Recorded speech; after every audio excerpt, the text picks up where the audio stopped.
E agora convidamos o senhor Marcos Lira, diretor do Centro de Tecnologia da UFP, Universidade Federal do Piauí. Tudo bem com vocês? Antes aqui da projeção dos slides, eu quero agradecer imensamente aqui, em nome da organização do evento, na pessoa do Jean, presidente da Psolar, a oportunidade de estar aqui debatendo com vocês essa importante temática, nesse importante evento para o nosso estado. Então, o nosso papo hoje vai ser um pouquinho sobre usina fotovoltaica flutuante da usina hidrelétrica de Boa Esperança. Deixa eu ir aqui para o meio aqui para ficar mais perto de vocês, tomara que não dê microfonia. Vamos torcer aqui para não dar microfonia aqui. Bom, eu gosto de ficar perto. Tudo bem, né? Quem já ouviu falar da usina fotovoltaica flutuante lá em Sobradinho? Vocês já ouviram falar? Já viram as imagens? Bacana, né? Aquela usina é uma usina da Chesf com a potência de 1 mega. E foi fruto de um projeto de pesquisa e desenvolvimento. Então, a Chesf lançou, no finalzinho de 2020, um edital a nível nacional, qualquer instituição de pesquisa, ensino, poderia concorrer. E a Chesf queria o quê? Queria uma usina solar flutuante, nos moldes daquela de Sobradinho, só que agora no Piauí, na usina hidrelétrica de Boa Esperança. E aí, poderiam concorrer várias instituições de pesquisa e nós fizemos um consórcio, montamos um consórcio, o FPI, o UFC. Aqui do Piauí temos o professor Albemerque, o professor Ari France e eu, também o técnico de laboratório Raimundo, e na Universidade Federal do Ceará, o professor Paulo, o professor Kleber. E montamos esse consórcio e vencemos esse edital. Então, temos o desafio aí de 3 anos. Marcos, mas esse edital não foi em 2020? É que nós ficamos quase, na verdade, mais de um ano parado por conta desse processo de privatização da Eletrobras que vocês acompanharam. Teve a pandemia, mas agora, no dia 1º de agosto, nós batemos o centro em relação a esse projeto, fizemos a reunião inicial e temos aí os próximos 3 anos para colocar essa usina em operação no 1º ano e aí mais 2 anos coletando aí os indicadores. Então vamos lá, né? Vamos falar do que é essa usina. Ok. Então qual é a motivação, qual é o interesse da Chesf, qual é o interesse das pessoas, dos atores envolvidos nessa proposta? Primeiro, dizer que é um projeto de pesquisa e desenvolvimento. Então tem muita coisa aqui que eu não vou poder falar para vocês porque está sob sigilo. Mas aquilo que vai ser possível falar, não tenho dúvida que a gente vai poder discutir aqui. Tá bom? O projeto de pesquisa e desenvolvimento tem uma componente que é o desenvolvimento de patentes envolvido, tem um sigilo tecnológico, então tem algumas coisas realmente que não podem ser divulgadas. Tá? Mas essas são informações públicas que a gente pode compartilhar com vocês. Então, a motivação, introduzir usinas fotovoltaicas flutuantes em lagos de usinas hidrelétricas para geração complementar. Esse é o mote inicial aí da Chesf quando lançou esse edital. Mas para quê? Para incentivar desenvolvimentos tecnológicos aplicados ao setor elétrico. A gente sabe que essa nossa área de engenharia, energia, é uma área que tem uma evolução tecnológica muito rápida. O que era uma tendência ontem, amanhã pode não ser mais. Então, a gente precisa estar o tempo todo acompanhando essa dinâmica. Incentivar ainda parcerias científicas e de mercado, reduções de impactos ambientais e emissão de gases de efeito estufa. Então, veja que o projeto está completamente alinhado com os objetivos do desenvolvimento sustentável da ONU, sobretudo ao objetivo de número 7, que fala de acesso à energia, e o objetivo de número 13, que fala da mitigação do efeito das mudanças climáticas. Ainda, melhorias na segurança energética, você aumenta então a confiabilidade no momento que você utiliza a hidrelétrica e faz o aporte ali consorciado de uma outra geração, você aumenta a confiabilidade, aumenta a segurança energética, usos mais eficientes e econômicos dos ativos e infraestruturas existentes, ou seja, a coisa já existe, a infraestrutura já está lá, o reservatório da hidrelétrica já está lá, eu estou aproveitando uma infraestrutura que já existe. Ah, Marcos, mas tem muita coisa que vai ser desenvolvida ainda. Tem, e a gente vai falar disso. Inovações nos processos de medição, redução de erros e também de perdas. Perda é um negócio que ninguém quer mexer, não é Ribamar? Perda é sempre um negócio que a gente quer deixar de lado e reduzir esse impacto aí. Podemos passar. Qual é a originalidade desse projeto? Nós, nessa usina, quando eu colocava ali no portal Cidade Verde, tem uma coluna que a gente assina lá chamada Energia Ativa. E tem um ano, agora em outubro, que eu posto pelo menos 2 notícias nesse blog. E ontem foi... Agora, antes de subir aqui, eu estava vendo a quantidade de acessos que a gente teve nessa notícia da usina hidrelétrica, consorciada com a usina solar flutuante, foram mais de 6.200 acessos. Então, é uma notícia que realmente impactou e foi compartilhada por uma quantidade grande de pessoas. E a nossa usina, ela vai ser a maior usina solar flutuante do Brasil. Isso porque a de Sobradinho tem 1 mega e essa usina de Boa Esperança tem a potência prevista de 1,5 megawatts. Pode voltar? Pode deixar. Obrigado. Então, será desenvolvido a metodologia de detecção e classificação de condições não ideais de operação de módulos fotovoltaicos conectados à rede elétrica. Então, que condições são essas? Que condições não ideais são essas? E aí isso é uma parte que está mais sob responsabilidade do grupo da Universidade Federal do Ceará. Eles vão estudar qual é o impacto da temperatura, da umidade, do arrefecimento, da sujidade, tudo que vocês imaginarem de condições não ideais de operação de uma usina solar, essas condições vão ser estudadas pelo grupo da Universidade Federal do Ceará. Desenvolvimento de métodos de previsão, considerando a geração conjunta de uma planta fotovoltaica flutuante e hidrelétrica, levando em consideração também esse caráter complementar, quando a gente está no período de seca, no período de estiagem, que o nível dos reservatórios está comprometido, é quando mais eu tenho uma incidência de radiação solar, então tem esse viés também da geração, da complementariedade da geração. Será dimensionado um sistema automatizado de arrefecimento em módulos fotovoltaicos. A gente sabe que a temperatura é uma componente que interfere no rendimento ali, na eficiência do painel. Então, diferentemente do que muita gente pensa, que quanto maior a temperatura, maior é a vocação ali daquela região para gerar energia solar e colocar meus painéis, nem sempre é assim. A partir de determinada temperatura, essas temperaturas adicionais vão reduzindo a minha eficiência. Então, qual é a contribuição da temperatura nesse processo? Arrefecendo parte desses módulos, eu consigo ter uma eficiência maior? Isso é o que o estudo vai nos dizer. A gente já tem alguns estudos a nível de iniciação científica na UFC que mostram que quando a gente arrefece um módulo e compara com um módulo convencional, a gente tem um ganho mais ou menos de 10% em termos de geração de energia. Vamos ver se a gente confirma isso lá, né?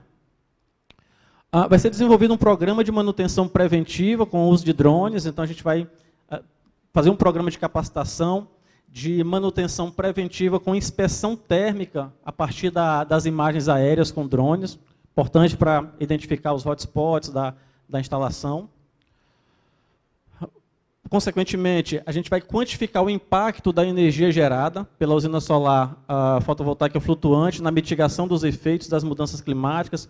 A usina, ela está mitigando exatamente em que percentuais a redução de efeito de CO2 na atmosfera.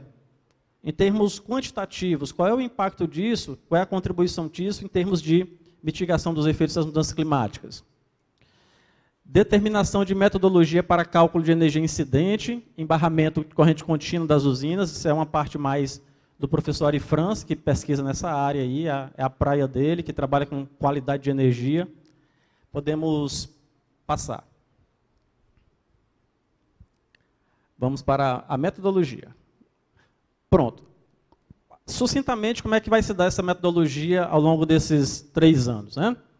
A usina, só abrindo um parênteses, a usina, a Chesf vai fazer uma chamada pública para que as empresas possam concorrer para montar a usina flutuante. Tá? Isso quem vai fazer não é a Universidade Federal do Ceará, não é a Universidade Federal do Piauí, não.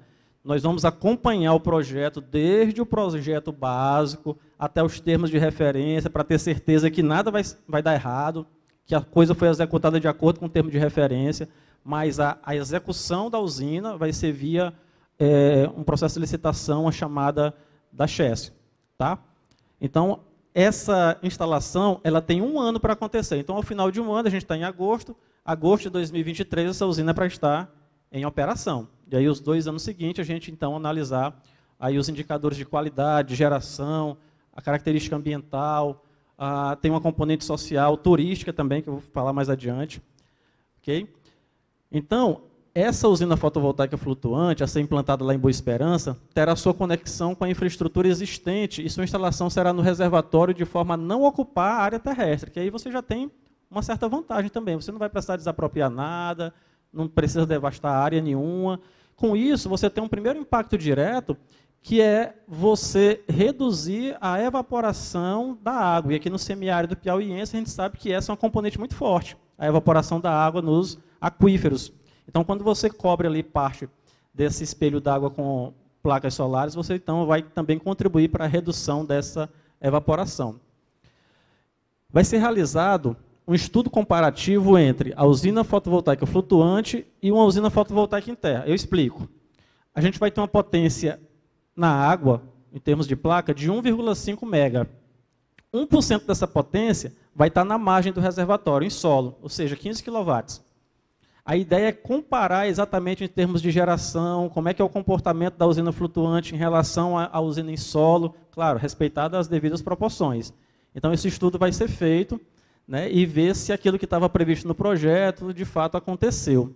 Fora isso, também vão estar sendo comparados os dados da usina hidrelétrica de Boa Esperança com a usina hidrelétrica lá de Sobradinho. O eletrocentro, então, é aquele setor onde eu vou colocar todo o meu equipamento de potência, os meus inversores, aí vocês já imaginam o tamanho da infraestrutura que eu vou precisar, né? Então, esse eletrocentro, ele será conectado à ilha que eu digo lá onde estão os painéis lá flutuantes, por cabos, e sua melhor configuração de localização e instalação será proposta baseada em estudos específicos de localização de equipamento. Então, isso só vai ser possível quando a gente for lá em loco e ver, não, a localização ótima aqui para a gente colocar o eletrocentro é esse aqui.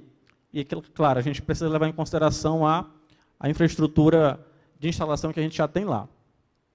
A conexão entre a usina fotovoltaica flutuante e a usina hidrelétrica se dará no setor com um nível de tensão de 3,8 kV.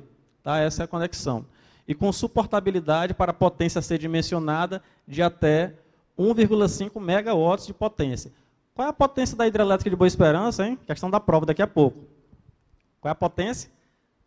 237 megawatts de potência. A usina hidrelétrica, 237 megawatts de potência. Então, a gente está dizendo que vamos adicionar 1,5 mega de energia solar flutuando ali no nosso reservatório. Os módulos da usina fotovoltaica flutuante serão instalados de forma a permitir uma parte da passagem da luz solar entre as estruturas. E aí, daqui a pouco eu vou mostrar a imagem lá de Sobradinho, você dá um espaçamento entre as fileiras exatamente para evitar o efeito do sombreamento e facilitar também a questão do arrefecimento e outra. Você não pode simplesmente cobrir o espelho de água sem deixar uma margem de passagem para a luz, de maneira a não interferir ali no habitat natural. Então, você deixa essa passagem de luz natural ali para esses dois efeitos imediatos. A incidência de luz ali para o habitat e também para evitar o sombreamento de uma placa na outra. Podemos passar? Os resultados, né? Tá quase terminando. Só preparei 6 slides, mas tentei sintetizar o conteúdo todo aí nesses 6 slides. O que a gente espera de resultado? Olhando para 2022, 3, 4, 5. Olhando para 2025. Já vocês vão acompanhar aí na mídia essa história da energia solar flutuante. Isso é coisa para daqui para o final do ano, começo do ano que vem. Mas, ao final do projeto, o que a gente espera? Alguns resultados a gente vai atingir ao longo do projeto, mas, no geral, ao fim de 3 anos, o que a gente espera? Aumento da energia disponível, né, pela inserção da energia solar a partir da usina flutuante. Aumento estimado do fator de capacidade da usina de Boa Esperança. Claro, você dá um aporte em termos de energia disponível, com a inserção dessa usina solar flutuante. Então, você dá, a usina de Boa Esperança ganha em termos de robustez. Redução estimada da evaporação do reservatório, né, e aí uma componente importante, de novo, se correlacionando lá com o objetivo de número 13 da ONU, que é a mitigação dos efeitos das mudanças climáticas. Estudo dos efeitos da sujidade no desempenho de sistemas flutuantes. Qual é, de fato, o impacto que eu tenho em relação à sujidade? Olhando para essa usina flutuante, olhando para a usina que tem 1% da potência instalada da flutuante que vai estar na margem, qual é o efeito da sujidade nisso? E olha que agora a gente está no período do BR-Bró, que é um período que tem uma incidência de queimadas fortes no entorno das cidades, e você já pode perceber isso nos módulos, né, a sujeira acumulando. Então, são coisas que a gente vai investigar também localmente lá. Bom, em termos de ganhos acadêmicos, né? Antes, melhora da qualidade de energia e eficiência energética da usina fotovoltaica. Academicamente falando, a gente tem alguns alunos de doutorado que vão defender a sua tese, alunos de mestrado que vão defender a sua dissertação e alunos de especialização que vão estar dedicados aí nesse projeto, sem falar em alunos de iniciação científica. A gente espera que o projeto seja um marco de reconhecimento como um centro de excelência. Queremos fazer dali um centro de excelência em termos de pesquisa e desenvolvimento neste segmento. Não só por ser a usina maior do Brasil nessa modalidade, mas porque também a gente quer capacitar recursos humanos para atuar neste segmento, que é a componente de qualificação, uma componente também muito cara para a gente, né? A melhoria de processo interno da concessionária, a própria Chesf pretende melhorar internamente os seus processos, e a concessionária também, claro, tem um interesse na melhoria da qualidade do serviço que ela presta, não tenho dúvida disso. Podemos passar? Acho que já para finalizar, a gente tem duas imagens aí. Essa é a usina fotovoltaica flutuante lá em Sobradinho. Era para lá que eu queria levar a turma de especialização em energia solar, e não deu certo, Ribamar. A Aline chegou aqui, a Aline é nossa parceira, né, Aline? E não deu certo a gente fazer essa visita para Sobradinho. Mas a ideia é que aqui no reservatório de Boa Esperança a gente tenha, ao final do mês de agosto, setembro de 2023, a instalação de pelo menos 3.500 a 4.000 módulos fotovoltaicos flutuando aí nesse reservatório. Eu costumo dizer que depois da chegada da energia elétrica no Piauí e depois da chegada dessas grandes usinas eólicas, fotovoltaicas, esse talvez seja o marco mais importante na história da energia no Piauí. E é claro que fazer parte desse projeto, né, Bemer, que é uma oportunidade fantástica que nos apareceu e nós agarramos com os pés, com as mãos. Foi difícil, tem sido difícil, mas a gente acredita muito no sucesso desse projeto e depois a gente certamente vai divulgar os resultados dele, que serão resultados bastante exitosos, tenho certeza. Muito obrigado, acho que o próximo slide é só para fechar. Obrigado, gente, pela atenção.